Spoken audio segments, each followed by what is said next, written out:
Welcome back to another video, guys. Today we'll be talking about the biggest risers and fallers of the Combine weekend, or well, I think my thumbnail says, because I made it in advance, I think my thumbnail says winners and losers. We'll be talking about that mostly because, the Combine happens a pretty big part of the draft stage process, and I'm pretty much a draft content creator. Well, content creator in asterisks. I have 17 subs, but it is something I do make videos on, so that's something pretty big to me. So definitely like to I like to talk about this stuff, and I just want to know, like, it's not gonna be a terribly long video, but it's gonna be a video that I get into some analysis with, and it's definitely just a video that I'm happy to do because, like, this is actually pretty cool. I know people don't like the Combine as much. I'm like kind of indifferent. Like, it's fine. It's not gonna make or break your stock just to see your physicals. But I think like the Combine, like, way that people get invited is a little dumb too. I think that if you're gonna participate in your pro day, why are you doing it in the Combine too? Like, why don't you just do one or the other?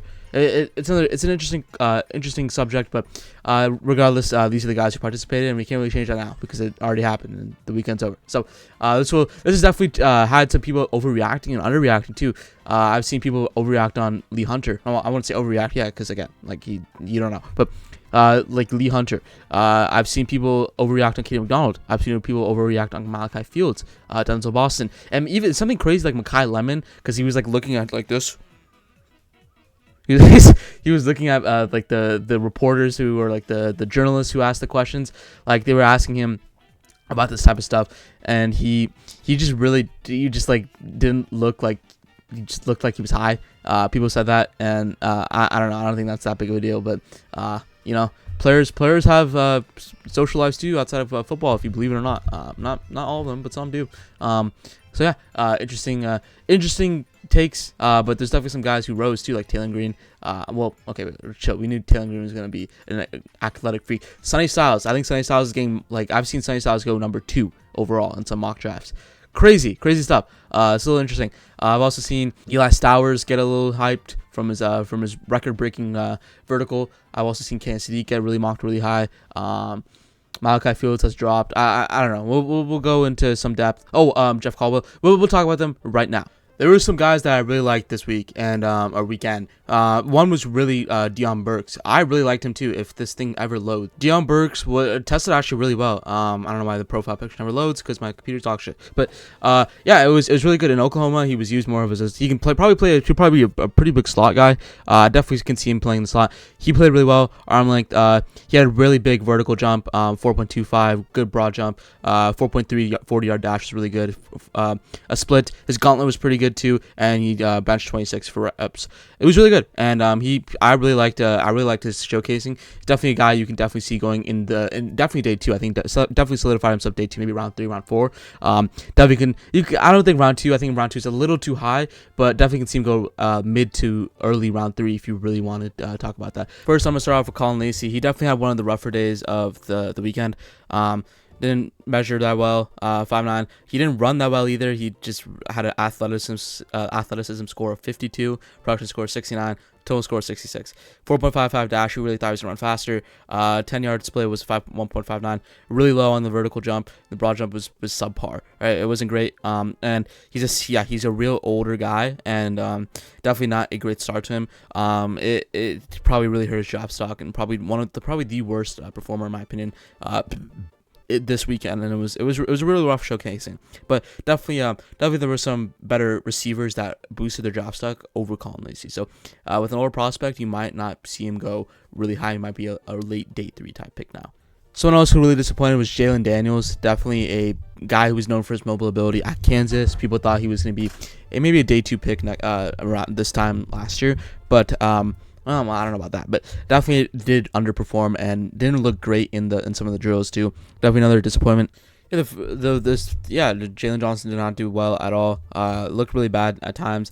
Second guy I want to talk about is Malachi Fields. Definitely an interesting area. He had some bad drops, but definitely an interesting area. He's a little bigger, so 4.61 isn't too crazy to think about, but I think he definitely can be more of a day 2 guy now instead of a day 1 type of guy. He definitely probably dropped his stock a little bit outside of the first round, but Jacob Rodriguez did really good. He really has a good knack for the ball, and his physical tools doesn't blow you away, but he's really smart. He's a real big playmaker. He's 23, but he's also really he had a really good combine, and that really probably boosts his draft stock a little bit. I think he definitely can be a day 2 pick, maybe even a round 2 pick. I have him sometimes mocked in the round 2. I think he can be a round 2 pick. I really like Jacob Rodriguez's style of playing football, and just how he's so good in zones. He's so good at man. He's really good at picking off the ball. Was really good. I really enjoy Jacob Rodriguez. I think he will be a great player in the NFL. Zane Durant also, he was gonna kind of test off the charts a little bit, but definitely another interesting guy. He ran a 4.75, a little smaller on the smaller side, but definitely can be a great defensive tackle. Maybe if not an immediate starter, but maybe a great rotational guy for some team that really needs defensive tackle depth. And he produced pretty much at Penn State, and I think he's really good. I think he will be a good day 2. Late day 2, maybe early day 3 pick. Not the worst idea in the world to pick him up. Ty Simpson also had a pretty good day too. I definitely don't think he went over Mendoza. I mean, a shocker, right? He definitely didn't go over Mendoza, but definitely was an interesting pick. I think he did really good in his drills. Showed sound mechanics, was really good. He didn't participate in the 40-yard dash, but definitely another interesting guy you can definitely see go day 2, maybe early day 1. Definitely an interesting area, and especially with quarterback, which is very needy in some cases, and probably the most important position in football.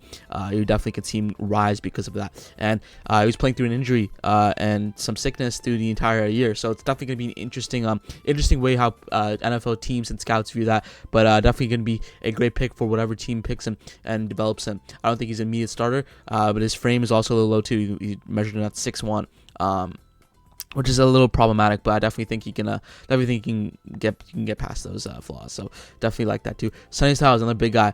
He's on my thumbnail today. Definitely another big guy. I think you can see he was already getting pick 8 mocks. Now he's getting 5, 4, 3, sometimes even 2. It's crazy to think how well he boosted draft stock. And I told you guys, man. I told you guys. I made a video yesterday. I told you guys. I knew he was going to be this good. And boy, was he. He was really good. He's really smart. And let's go to his teammate, Alvaro Reese. He's only 20 years old. He'll be 20 when the season starts, or 21 when the season starts. But again, another really good pick. I don't know what they're feeding these Ohio State linebackers, but you're definitely taking his versatility. Ran a really good 40. Did pretty good in his drills. Definitely another interesting pick. Definitely a lot more raw talent instead of like refined prospect talent, other than like someone like Bain, who is more refined. But Alvaro Reese is a little more raw. But that, again, doesn't change the fact that he had a really good combine. You knew he was in Blue Wave physicals, but he's a really good combine. 243, 6'4". Definitely a heavier linebacker, but definitely will be playing for his edge ability, and he'll probably get edge threat money if he plays really well in the NFL. Another guy I thought was Malachi Lawrence. Malachi Lawrence didn't participate in any like agility-based drills, but definitely was really good in the strength-based drills. Looked really good. People are really high on him. I think I'm really high on him too. I have him round 3, round 2 type of guy. Definitely think he can go, and I think he definitely dominated in the combine. Had some good reps. Definitely would have liked to see him a little bit more of those agility drills, but I think he was really good, and he was named first all Big 12 team. So pretty good. He's really good. I know some other analysts and YouTubers that I watch to see what their opinions are. Definitely like Malachi Lawrence. I gotta do a film session on him one day. Treylon Stukes was another great guy too. I think he would have a really good role in the NFL, whether that be slot or even a safety role. But definitely would be an interesting way to see. Ran a pretty good 40. I think he ran. He's a little bit of an older, but definitely a leader because he was a team captain, and definitely a guy who has a lot of passion in the room. I swear I'm not ripping this off. I just saw that, but yeah, definitely another interesting way to see Stukes. I haven't watched that much film on him either. I don't need to start watching film on. So what I have watched film on is Dylan Thiemann. I am a big Thiemann enjoyer. Not even gonna lie. He's probably over McNeil Warren now for me. I really like his tape, and the combat really proved it. He looks so fluid. He looks so controlled. His drill when he like turn around, turn, and then caught it.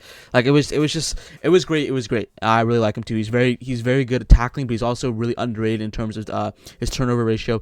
I think he would be a great ball hawk, but also a really good safety. He's kind of a do-it-all guy and will be a great addition to whatever team. I have him as a day 1 grade, and I definitely think you should do that as well. Zachariah Branch, another great pick. He was really good.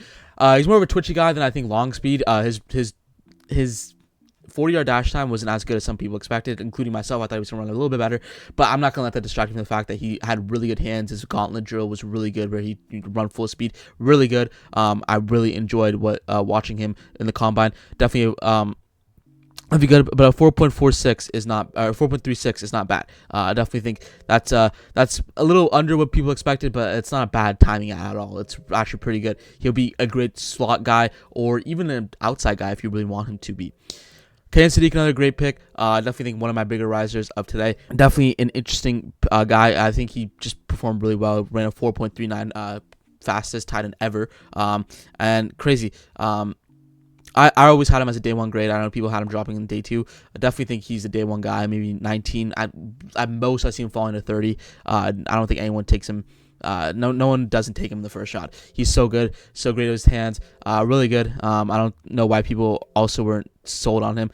Definitely a little bit to be desired in the passing, pass blocking or run blocking game. But again, you're taking him for his ability to line up on the outside too. He can be a big body receiver, or he can be the tight end traditional guy you want on the line. Definitely another flexible guy, definitely worth the first round pick. I know you guys think so too. Ted Hurst, another great guy. I think I can definitely see him going in the second round. I think I have a second round grade on him. He is so good. He's so great at running routes. Well, okay, wait, that's false. He needs to improve on that, but he has breakaway speed, really good at the catch point, really good hands, really smart with the football. He knows how to do a lot of things. Definitely needs a little more technique refinement. But for a guy who plays in G5, he tore it up and was really good. I think he will be a great fit for whatever team needs a dominant wide receiver on the edge or on the outside, and will be a great pick for this team. Omar Cooper Jr. I have him as a round one receiver too. I had him mocked in some round ones, or I have him mocked in really early round two. He's so good at the catch point. He's kind of a do-it-all type of guy. I don't think he's elite at a bunch of things. He's really good at his route running, good at his catch point. The Penn State catch kind of sold me on him as a prospect. I think he would definitely be a great fit for whatever team needs him. I think the Broncos would be perfect for him. Maybe the Bills, maybe even the 49ers. Definitely a great guy who can definitely line up on any side of the field. He can line up on the XC or slot. Definitely a guy you can definitely rely on and be a reliable pass catcher. Jacoby Lane, I wasn't really high on him. I'm still not incredibly high on him. I think he's maybe a late day two guy. Definitely has... his tape is not the greatest, but he definitely performed on the combine. Definitely had some good catches, good gauntlet drill. Definitely a guy who was risen a little bit, and this is a rise and fall video, so he definitely rose for me a lot. Justin Jefferson also had a pretty good combine showing. Definitely another interesting piece. Really good at his his drills. Ran a pretty good 40.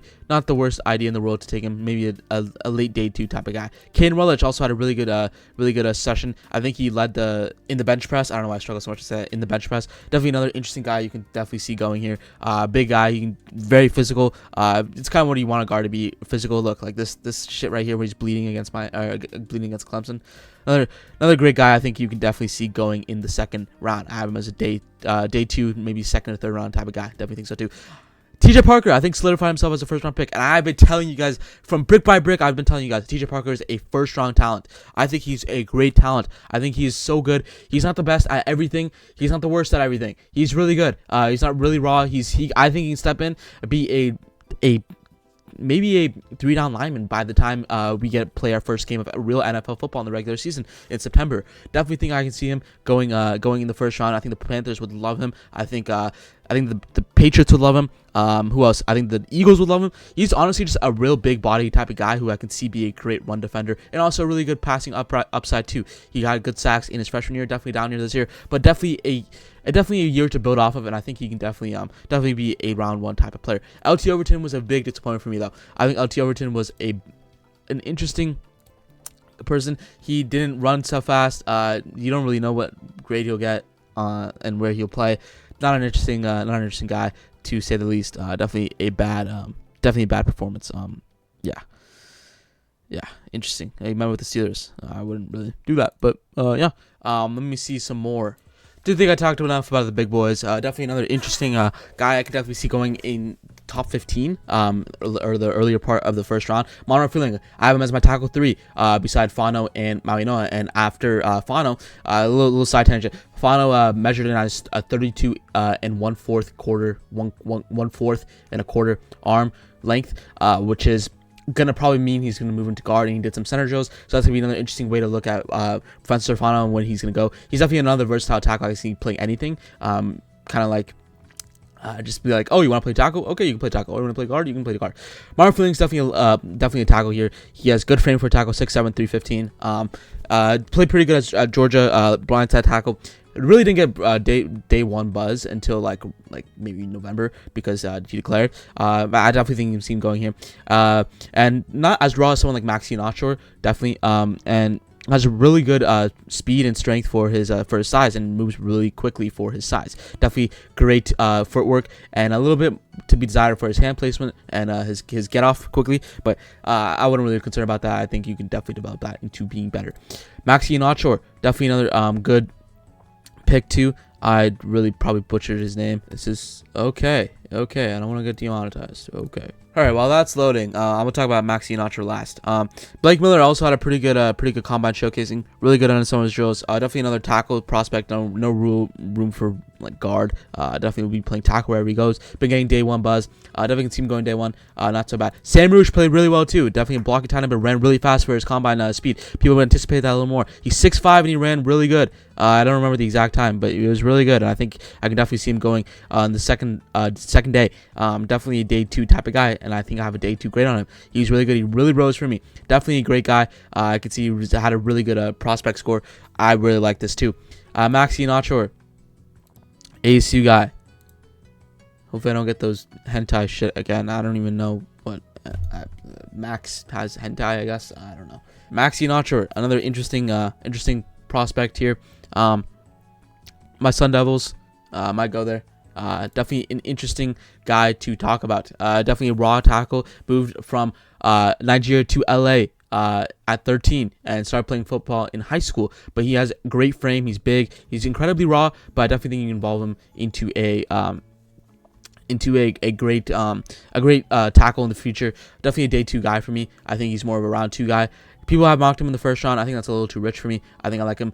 Day 2, definitely day 2, maybe round 2. I think that's the best fit for him to not really take a gigantic risk for a guy who's incredibly raw, but ran really well, 4.91. Really, really raw guy. Definitely can see him going in the mid second round. I'm really high on him too. I think he can be a great tackle. He's pretty raw, but pretty big tackle, I can see. Thanks for watching as always. Let me know what you guys think of this. I wanna say this. Thank you guys for watching as always. It was kind of a shitty video because nothing was fucking loading, but what can you do? I just gotta improvise, and I improvised. So thank you all for watching. Let me know what you guys think of the combine, and let me know your biggest risers and fallers. Yeah, that's pretty much about it. Let me know what you guys think. I will see you guys tomorrow with, I don't know, tomorrow's Tuesday. I don't know, but I will definitely guys see you tomorrow on Wednesday. Definitely guys see you on Wednesday for the mock draft. Never missing that day. Anyways, see you guys.